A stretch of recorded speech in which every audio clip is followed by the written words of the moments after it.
लोग देखेंगे class 10th के एनसीईआरटी मैथ एक्सरसाइज 3.7 में जो ऐच्छिक है उसका 4 नंबर क्वेश्चन। एक कक्षा के विद्यार्थियों को पंक्ति में खड़ा होना है। यदि पंक्ति में 3 विद्यार्थी अधिक होते हैं तो एक पंक्ति कम होती है।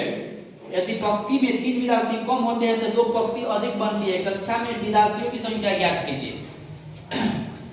अब मानिए इसको मान लेंगे कक्षा में विद्यार्थियों की संख्या x है। माना कि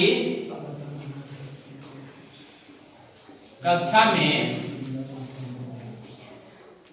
विद्यार्थियों की संख्या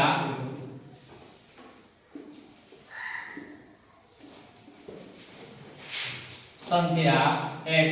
अब देखिए कक्षा में विद्यार्थी की संख्या x हो गया। अब प्रत्येक पंक्ति मतलब लाइन, प्रत्येक पंक्ति में विद्यार्थियों की संख्या, ये टोटल कक्षा में विद्यार्थियों की संख्या हो गया। प्रत्येक पंक्ति में विद्यार्थियों की संख्या लिखेंगे तथा प्रत्येक पंक्ति में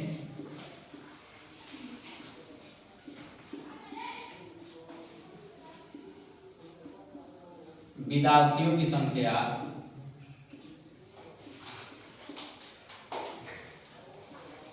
y। अब देखिए यहाँ विद्यार्थी हो गया। अब लाइन की संख्या पर इतना विद्यार्थी है तो कुल विद्यार्थी कितना हो जाएगा, x y में गुना करेंगे। मान के चलिए वो लाइन में 10 को विद्यार्थी है, 10 लाइन है, 10 लाइन तो टोटल विद्यार्थी हो जाएगा 100। गुना करेंगे लाइन से, एक लाइन में जितना है उससे कुल विद्यार्थियों की संख्या, कुल विद्यार्थियों की संख्या बराबर x y। x में y में गुना करेंगे। अब कह रहा है कि इसमें विद्यार्थी 3 कह रहा है कि 3 विद्यार्थी अधिक होते हैं। तो लाइन में 3 इतना ही लाइन है, इसमें 3 और बढ़ जाते हैं तो लाइन क्या होता है, एक लाइन कम हो जाता है। तो अब x प्लस 3 हो गया विद्यार्थी में।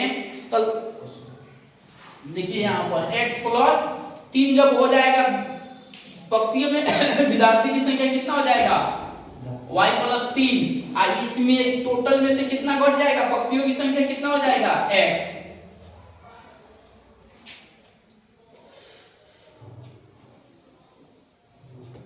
लेकिन पंक्ति में विद्यार्थियों की संख्या अब पंक्ति जो है लाइन है उसमें विद्यार्थी 3 को बढ़ रहा है, 3 विद्यार्थी अधिक होते हैं। तो पंक्तियों में विद्यार्थियों की संख्या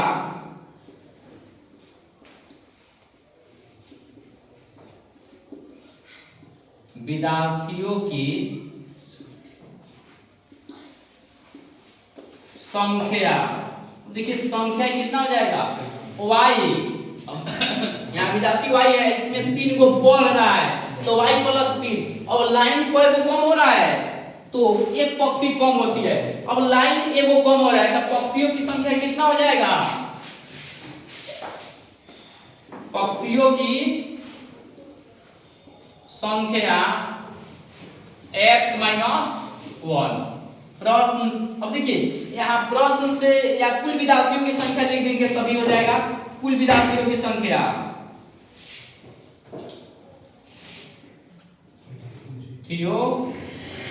की संख्या।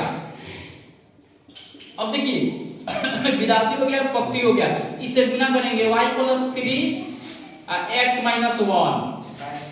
या कुल विद्यार्थी कितना है x y। तो x y बराबर इसमें गुना करेंगे तो x y, ऐसे गुना करेंगे तो y माइनस, 3 से गुना करेंगे तो प्लस 3x, गुना करेंगे तो माइनस 3। अब x y कट गया या 0 बराबर 3x, इसको प्लस कर देंगे माइनस y माइनस 3। या इसको इधर लाएंगे तो माइनस 3x प्लस y बराबर माइनस 3, समीकरण 1।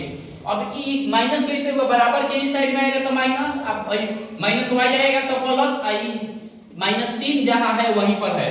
अब पुनः कह रहा है कि यदि पंक्ति में 3 विद्यार्थी कम हो जाए, अब लाइन में यदि 3 विद्यार्थी कम हो जाता है, y है तो इसमें से कितना कम हो जाता है, 3, तो पंक्ति की संख्या 2 पंक्ति की संख्या बढ़ जाती है, 2 पंक्ति की संख्या बढ़ जाती है। तो लिखिए प्रत्येक पंक्ति में विद्यार्थियों की संख्या, पुनः प्रत्येक पंक्ति में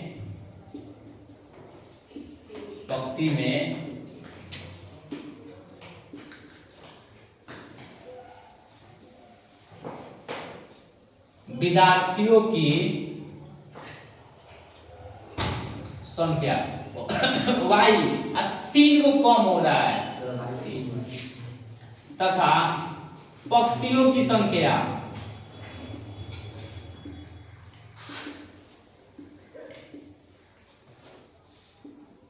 x, अब कोई पंक्ति बढ़ रहा है 2 को, तो x प्लस 2 हो जाएगा। उसी तरह फिर लिखेंगे कुल विद्यार्थियों की संख्या, कुल विद्यार्थियों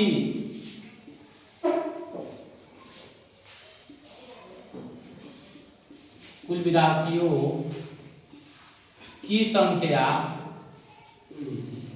बराबर, अब देखिए कुल विद्यार्थियों की संख्या यहाँ लिखेंगे बराबर, अब कितना होगा y माइनस 3 x प्लस 2। अब यहाँ लिखेंगे या कुल विद्यार्थी की संख्या हो गया x y बराबर, अब इससे गुना करेंगे x y, ये भी होगा इस y से गुना किए x में, y से फिर गुना करेंगे 2 में, तो 2y माइनस 3 से x में माइनस 3 और 3 गुना माइनस 6, x y कैंसिल, या minus 3x plus 2y minus 6 बराबर 0, या माइनस 3x प्लस 2y बराबर माइनस 6, समीकरण 2 हो गया। अब देखिए जब ये बराबर के उधर गया तो प्लस 6 हो जाएगा, माइनस नहीं होगा। अब देखिए यहाँ पर 3x है, ये भी 3x है, दोनों माइनस माइनस में है, केवल घटा देंगे तो कट जाएगा। यहाँ देखिए 3x, यहाँ देखिए 3x, देखिए समीकरण 1 घटाओ 2 से माइनस 3x प्लस y बराबर माइनस 3, ये भी है माइनस 3x प्लस 2y बराबर 6। अब माइनस हो गया यहाँ पर माइनस हो जाएगा, यहाँ पर प्लस हो गया, कट गया और माइनस हो गया, तो माइनस y बराबर 3 6, दोनों माइनस है ना, तो माइनस 9 y कट गया, इसलिए y बराबर 9, एगो y निकल गया। अब किसी समीकरण में y का मान रख लेंगे तो x का मान ऑटोमेटिक निकल जाएगा, 1 में रखिए या 2 में रखिए, किसी में रख लीजिए। समीकरण 1 में y का मान